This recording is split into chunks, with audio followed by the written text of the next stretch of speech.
this is Igor, and we're going to tag team on V8 port today. Thank you for coming here.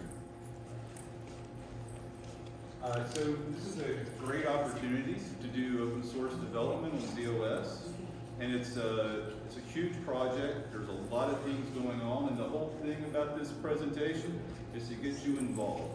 Okay.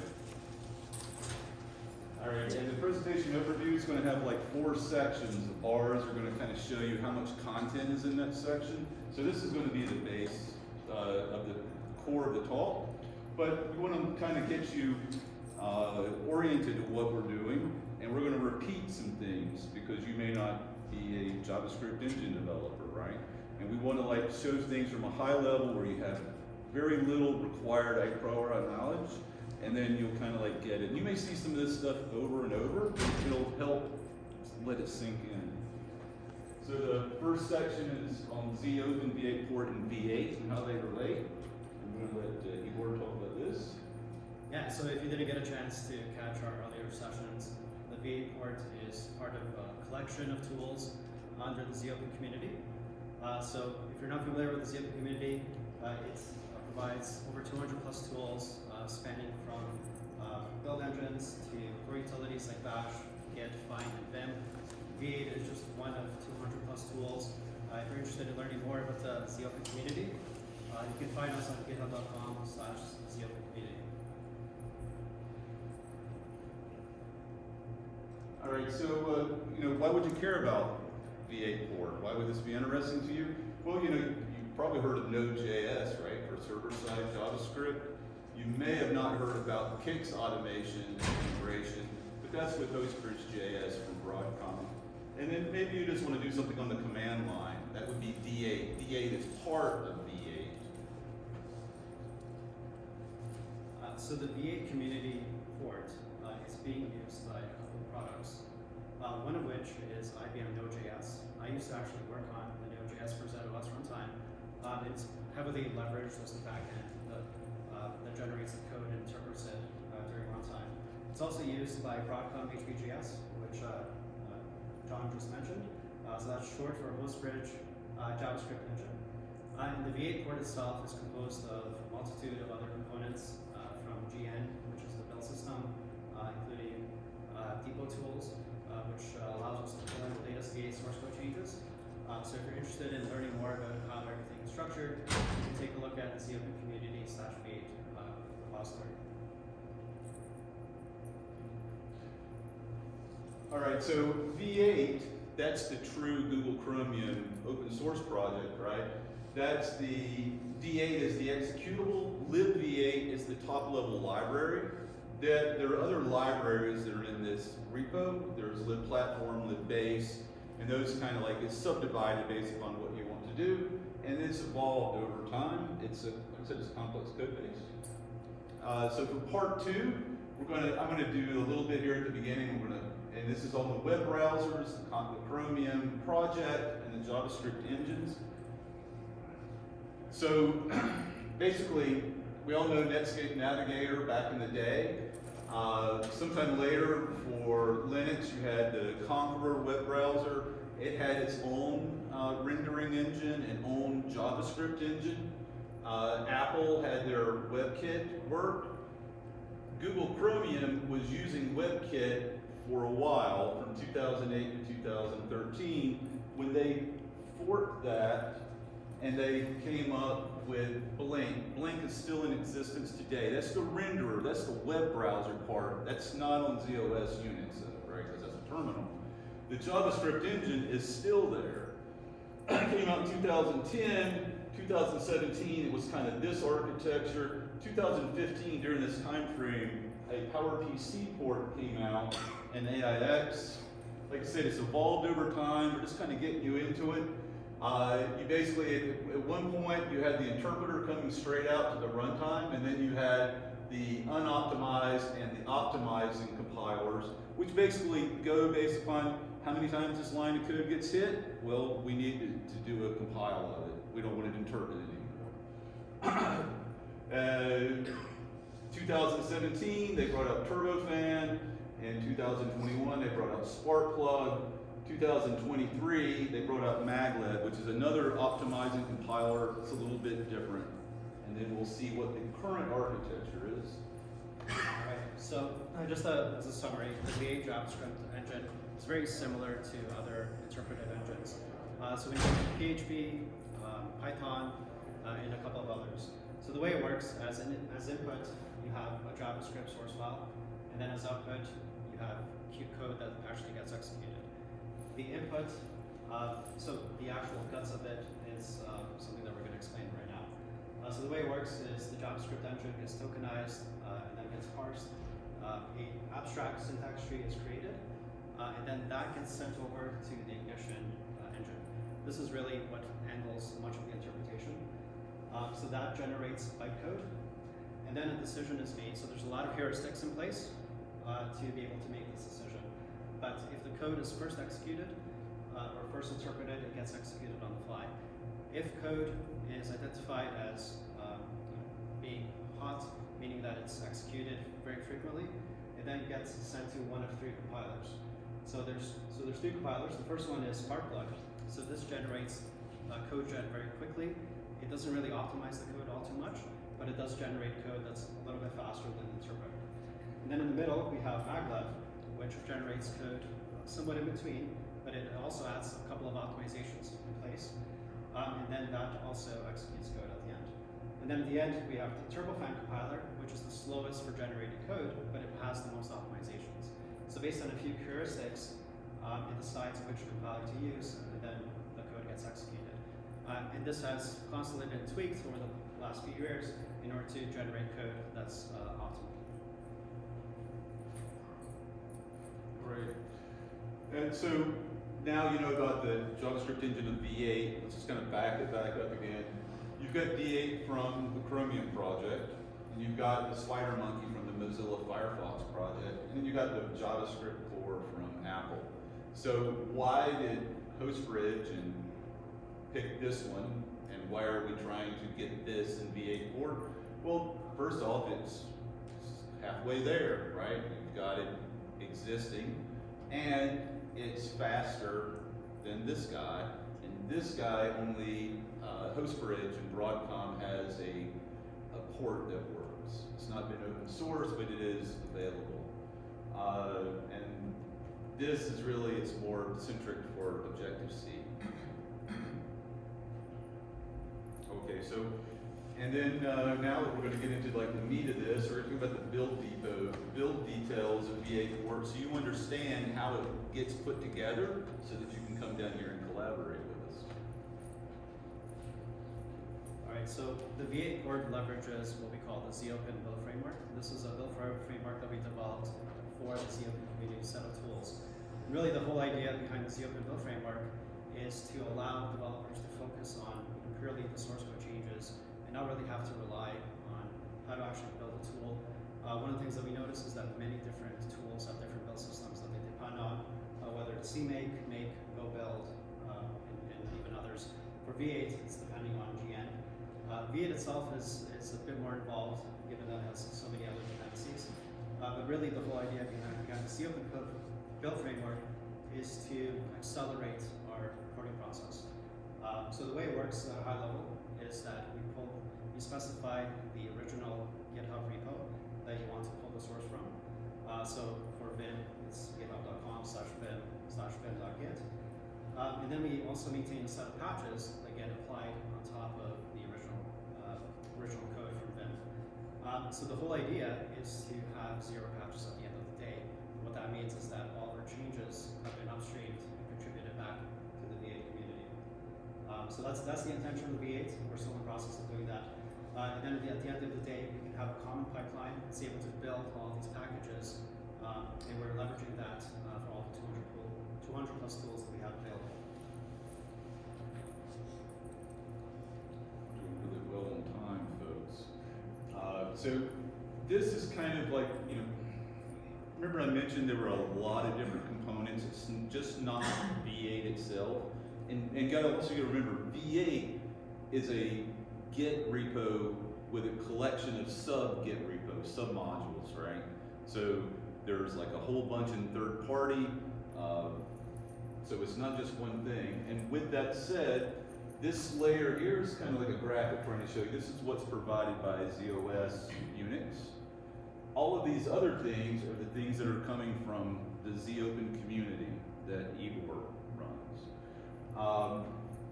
You can get the V8 here. You can have the open source products like IBM Node.js, and commercial products would be something like Postbridge on top of that. Kind of say it in a different way, V8, that's providing your executable and your library. GN is the tool that generates like a make file. They're ninja files, but think of them as make files, right? You're going to specify tool chains that you're going to use and how you're going to build things, right? The ninja would be kind of like the make utility. It processes the ninja files in order to build the code and parallelizes it. Has a nice feature of not having to rebuild everything. You can kind of keep things with a cache. Devo tools, that's providing all of the tools that run in Python to do all your get wrappers, right? And syncs and going out to a particular hash. This is the Lucy Go stuff.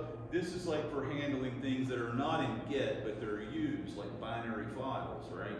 So they have AWS buckets and they have GCP cloud storage buckets, and they're going to have maybe files that are there that are not just source files. Do you have a question? No, sorry. Just waving. That's cool. No problem. No problem. All right. So anyway, so there's a whole bunch of stuff here. V8 port is one repo in zopen community. These other ones are up there as well, though, right? Devo tools and G.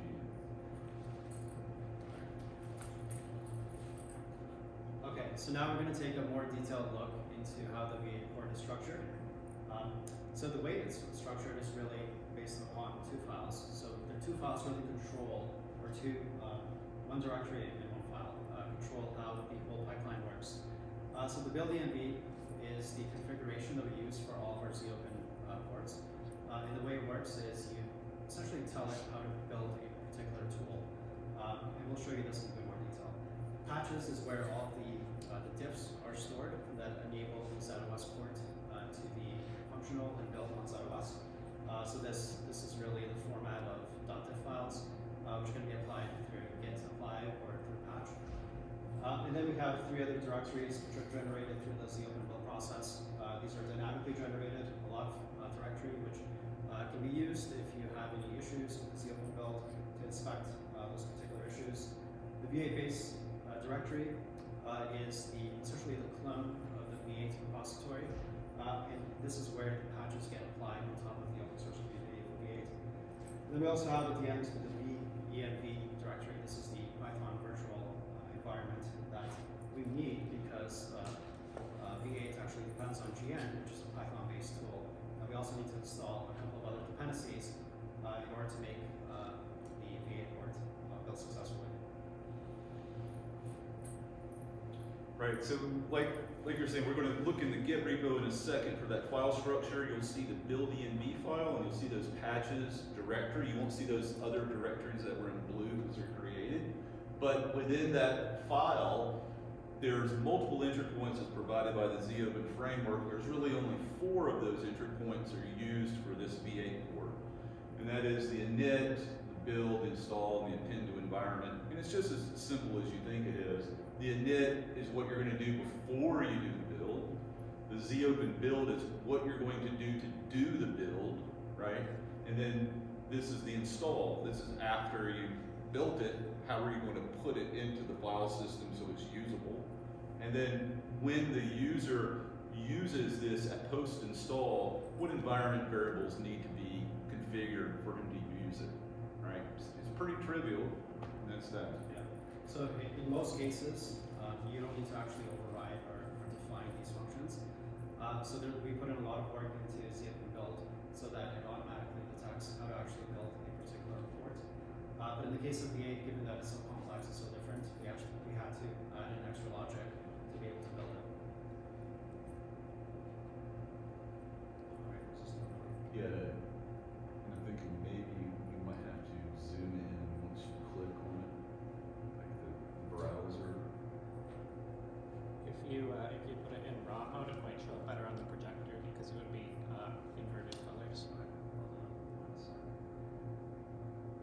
Alright, so this is where the V8 repository is stored. It's on github.com/zopen-community/V8 port.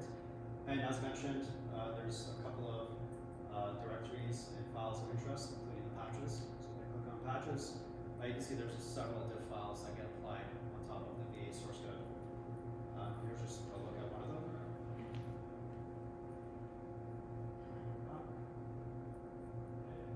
Alright, now let's take a look at the build env file.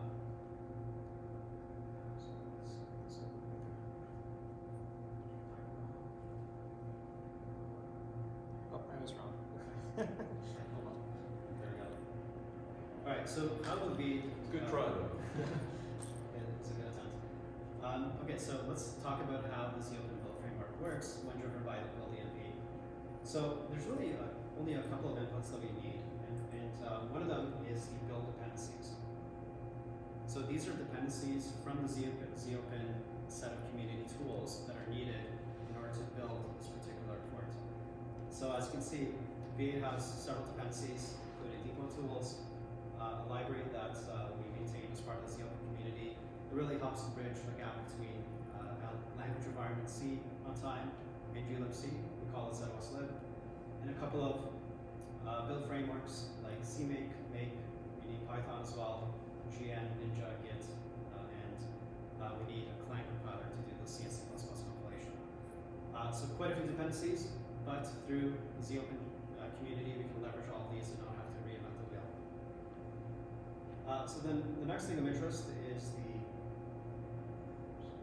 zopen init hook, which we talked about. And really, this is a way for you to just double check and see that you have all the dependencies in place before you proceed to the build. We're just checking that Python is working prior to proceeding to the build step. And then we have the logic for the zopen build. Again, in most cases, you don't have to actually define any logic for zopen build, it just works. But in the case of V8, it's quite complicated, so we need to add in some extra logic. Alright, so the first thing we do is we set a couple of environment variables that are needed in the V8 build. And then we're creating a virtual environment for Python. And this allows us to install additional requirements for Python without having to affect the system environment itself. So we're installing pip. We're installing the requirements from requirements.txt, another tool called 6, or a library called 6. And then we can proceed to the step of actually fetching V8, which is a tool that comes from depot tools provided by Google Chromium. So this actually just pulls in V8, it does a git clone, and then also pulls in a couple of other dependencies through Git. And then we check out a particular level of V8 that we know works on ZOS. And then we use gclient sync to update it. And then the next step is to apply the patches that we maintain on the patches directory, as well as another pax file, to update it with the ZOS enablement.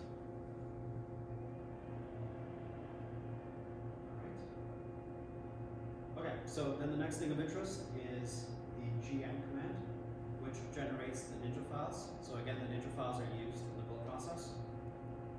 And then we run Ninja to actually build V8.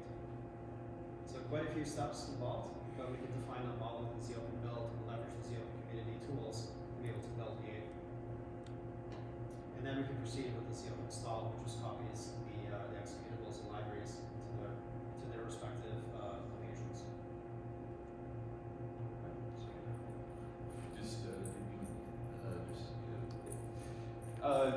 By the way, that thing takes like 6 to 8 hours to do that step there. So we've got that running, which always makes us a little interesting. And that's just a summary of it. So if you get the slides, you'll be able to follow that. We have a demo, and I was worried that we wouldn't have time to do the demo, but we got 10 minutes. So rather than, we'll go ahead and play it, but I will show you this. It's going to kind of scroll through showing that same stuff in ZOS Unix, and then we're going to run a 12,000 Fibonacci number generator. We're going to test that with V8 and SpiderMonkey. This was written by Scott Glenn from Hostbridge. guess we'll just go ahead and do that real quick. Hit full screen. And we'll check out the blurring capabilities, which was done at the last minute. Enjoy it. So it's just showing you, that's from the README. You had, Igor mentioned many times there's a logs directory that has all of the logs. I just kind of do that so I can cat it and I can tail it, and it's all one big log. And that's showing that there's multiple commands there separated by the semicolon, but there at the end you see the zopen build. And yeah, shouldn't be truncated on the left. I think we're okay. Like I said, it takes a long time. We're not going to sit here for 6 to 8 hours watching it, but we'll kind of see at least it starting up. Okay. This is where it's creating the Python virtual environment, doing the pip on it. There is a little bit of things that we're doing here that right now is you guys on all the other packages are 3.12.1, right, for Python. For this, because of the Chromium, this is 3.9.11. So it's a little bit different there, but it's only for this, and I think there may be some issues with this versus what we're having some issues with. So this is, since that was running, I'm just using screen to kind of show you what's in the build env, which is this is, you're looking at the same stuff that Igor just showed you. This is just on USS. Showing you that you're putting the patches that are from diffs, and then you're putting pax files, which are kind of like a tar file, right? And then once again, it'll come down here to where we're going to do the gn-gen, and then after the gn-gen, we'll do right here, we'll do the ninja, so then that's it. And then this doesn't take so long. This is what takes so long. This is just saying that the output will go down into that directory, and you can actually go back and forth. And once again, I'm just using screen. Notice my information's just blurred out, but it's still doing the other thing. I think I'm going to stop this here in a second and show. We're not there yet. Here we go. This is just a quick demo of running that test a few times.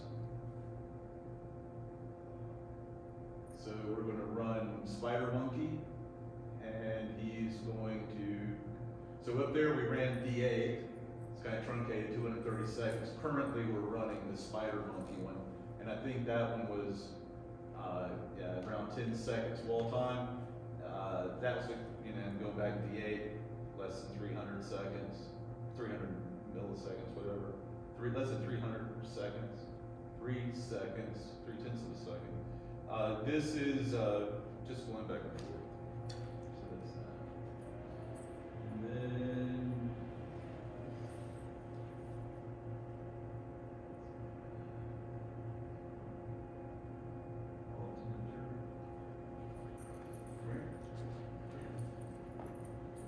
All right, so the porting status. So as you saw, V8 does build, but it's based on an earlier level of what's been upstreamed. So Gabby Baghdadi from the Node.js team actually was able to upstream a lot of the V8 source code changes for ZOS successfully. So that was the basic progress. So now the next step for us is to update the V8 port to be able to take advantage of the new upstream V8 source code changes. So that is in progress. The new upstream changes involve the additional compiler that we mentioned, so there's 3 in total. Prior to this, the version that builds right now in V8 includes only 2 of those compilers. The third compiler has many performance improvements that should benefit users of V8. all right, so as far as the porting challenges, although all the code is in Git and there's a Git submodule, it's just not like you just don't like git clone and start working, right? You've got to get that literally, if you go to the Chromium website, they'll say don't just fetch it, right? Just don't clone it. You use our tools to make sure all the other pieces are there, because our build system is going to check for that. So that's rule number one. Also, there's a lot of, like I said, there's a lot of components, and some of these components are small code bases, but VA itself is a large code base, especially when you consider all of the testing and the infrastructure in that third-party directory. There's a lot of different things there. And they're all evolving. So this is kind of like a lot of moving wheels going on, trying to get everything coordinated. And everything's changing every day. Okay. So that's that. Alright, so if anyone has any questions, if you have any interest in contributing to the V8 port, you can contact myself. So I handle mostly the zopen build framework aspect of it, whereas John and Gabby handle the V8 guts. So a lot of the source code changes related to V8 and the V8 port itself. John Davies handles. But if you have any questions related to the zopen build framework, you can also contact me and let me know. I have one. So when you are porting, there is this upsdig versus ASCII issue. So how often do you face that there is, for example, C equal to 32, which means like C is specs, but in upsdig it's something different. So that's handled by the ZOS lib. That's one of its main features. The ZOS lib component, remember we were talking about that? So as far as V8 port itself, I don't think there's anything in there that's explicitly upsided to ASCII. It's just doing the stuff that ZOS lib is going to handle for the audio. Yeah, so we put in a lot of effort into ZOS lib to be able to handle various code pages, whether it's upside or ASCII.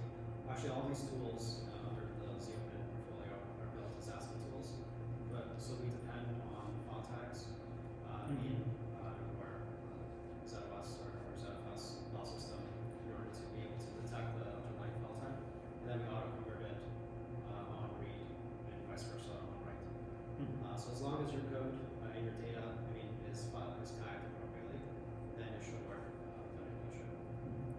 But that is something that we still need to continue to instill to users of the zopen tools. We actually have a tool called tag file, also part of the zopen community, that will automatically tag files in the file system.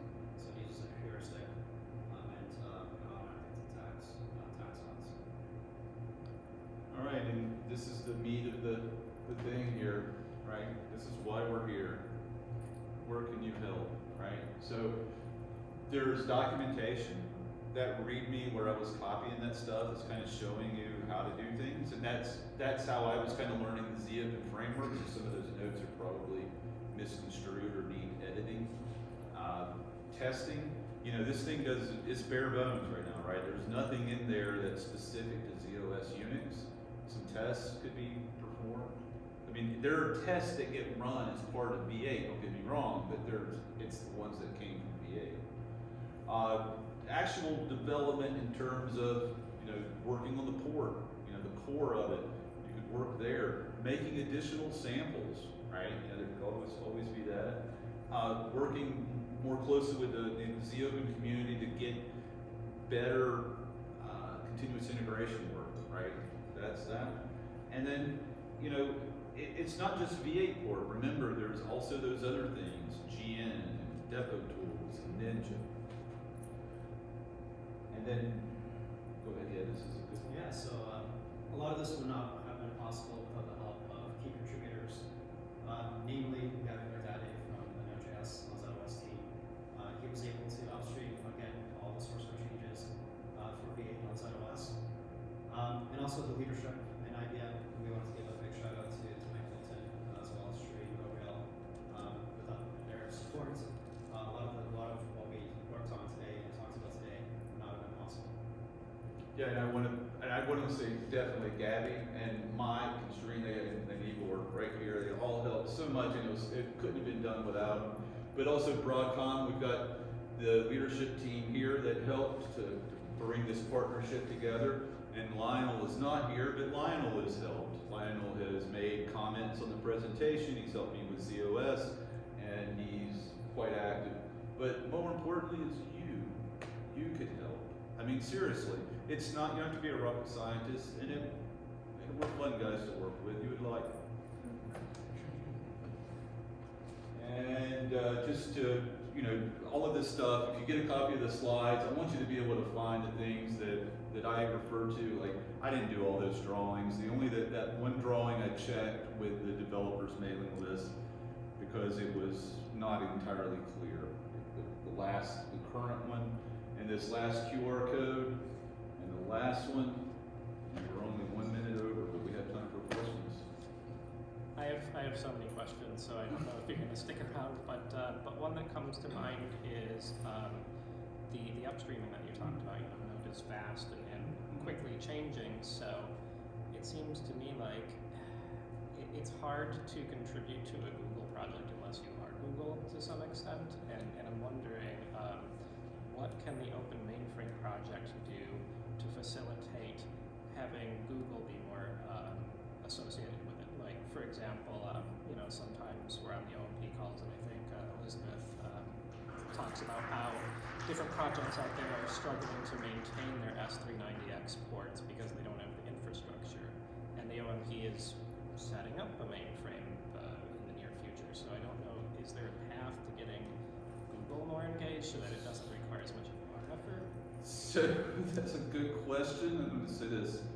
I'm a GDG lead, so I'm familiar with the Google infrastructure thing. And at one point in time, I mean, first off, IBM, they tried talking to them, and I'm not going to speak for them, but I know they tried. Yeah. Broadcom management used their resources to do it. I definitely used the developer resources I had, and at one point in time, I had a guy who is like head of developer advocacy, and he's like, "You're doing all this, and no one from Google's involved?" And I was like, "Yes," and he's like, "Well, we'll remedy that." And then it was, you know, you don't need a developer advocate, you need an engineer to engineer. But my management's on vacation, and we'll talk to them, and then we'll get together. And I was like, super, here we go. This is all going to work, and all my dreams are going to come true. And then it became, well, it's not a supported platform. It's not in their vision. And so and then that was really one of my big asks was, I wanted it to be a supported platform. And so that, you know, that's, it's difficult. But I think that, you know, you keep at it. It's in there. They're not being like dismissive. They're just not being enthusiastic. Is maybe the word to use. Yeah. So another question that I had, sort of a tangent, but within Zoe, we do use Node.js, but we also had specific needs for something better than shell script, but didn't want to add prereqs, and so we ended up looking up another JavaScript engine called QuickJS. Have you heard of this one? I have not heard of QuickJS. I'm not literally not a JS expert at the main stretch of imagination.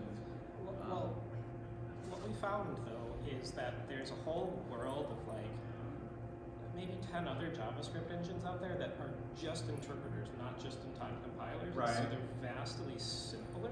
Yeah. And we ended up porting QuickJS to ZOS, and it ships in Zoe. So I wonder if there might be applications for QuickJS in this realm that might be less maintenance costs. It's not as fast because it's not compiled, but it is a smaller code base. Well, QuickJS could be a QuickJS port. Yeah, absolutely. Yeah. We can definitely add it to the CLI portfolio.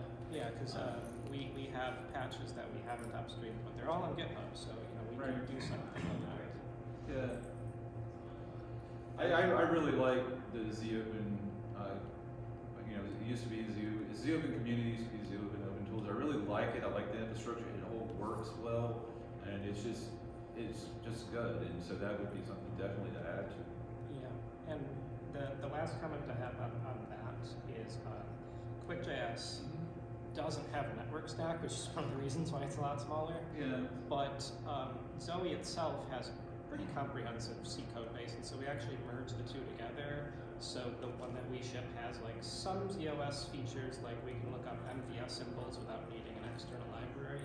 But one of the things that we can do is, if we ever do add a networking stack, it could be GSK instead of OpenSSL. And I had recently learned that OpenSSL doesn't really play nice with hardware key rings. So there might be some reason that you might want to switch out the SSL stack. I don't know how much effort that would be to do with V8, but Yeah. I don't know. Yeah, you never know on it. Well, that's good comments, though. I appreciate the time. I mean, literally, they're good. Anybody else? Any questions? Yeah, like you mentioned that there are 3 different compilers Yes. in VA. Does it mean that you have to actually build a compiler from scratch so it generates the instructions for S390? So here's the thing.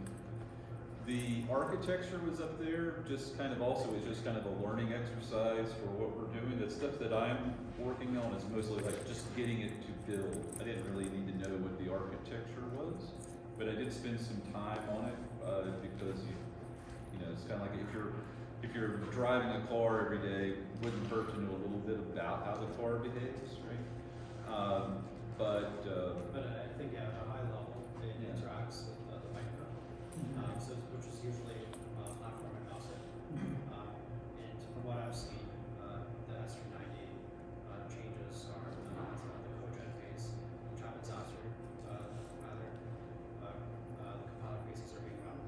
So there's a couple of phases we could have made the graphic rendered, but usually that's compilation or optimization stage happens in the middle, and usually operates in micro. And then there's another process which generates the S390X instructions, and that's where the